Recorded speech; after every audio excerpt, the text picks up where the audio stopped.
Are you ready? Hi Ashley, we're sending you this video to help with invoicing. What we're going to do is we're going to prepare the master. We're using October in this example. It's already, I know you've already done that one, but preparing the master list. We're going to organize it so that you can go through it faster to generate invoices from. And Marissa's going to take over because I don't really understand how to use Excel.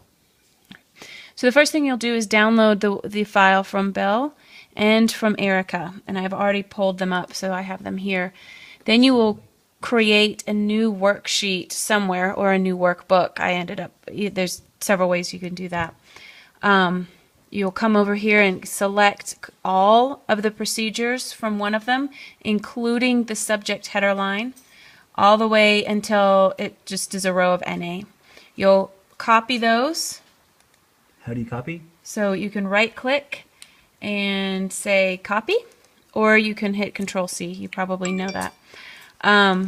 Then you'll come over here, you'll paste it, Control V or right click and click paste. Go down to the bottom of the first list and go to the second doctor's list. So in this case I started with Erica, so I'm going to go to Bill. Then I'm going to copy all of his cases again, but in this case I'm not going to copy the header because I don't need two headers. So Control C, go back over to my spreadsheet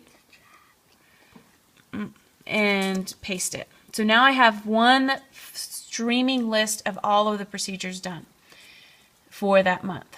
And I'm going to make sure to keep them all together because if I start sorting without all the fields together, it'll disassociate the fields with each other. So I'm going to select all of the fields, and then I'm going to say sort up at the top, and I will sort it by client or by clinic and say OK.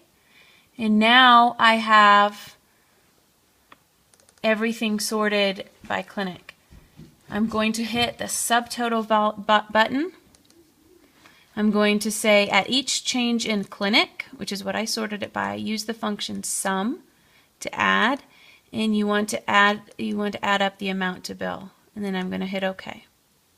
It'll take a second as it's processing. So in tab 3 over here, you can see that you have the subtotal plus all the details. If all you want to see is the subtotal because you want to check them, then you can look here. But then when you're doing it... What's tab 1? Tab 1 is a grand total. So in this case, it doesn't... Tab 1 is grand total, tab 2 is only subtotals, and tab 3 is every charge plus subtotals. So then this gives you an easy list. You know, here's all of the Animalia ones. And then you also know that your total for the Animalia invoice should be $12.95, and if it's not, you know to go and look and see if you have an error.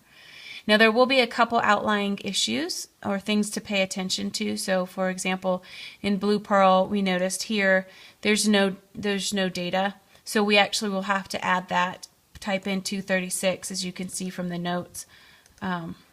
There. It's actually half of 236. Oh, sorry. Yeah, it's half. If Blue Pearl charges it, it's half of that. And I'm sorry. So equals 236 times 0.5.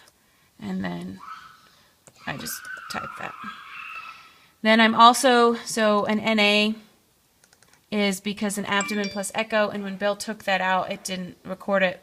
We are literally going to add the price for an abdomen, which is $179, plus the price for an echo, which is $199.63, and get $378.63.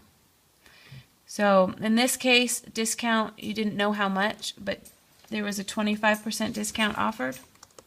So we're going to go here and we're going to say that this is actually equal to 75% of the total price, which is $134.25.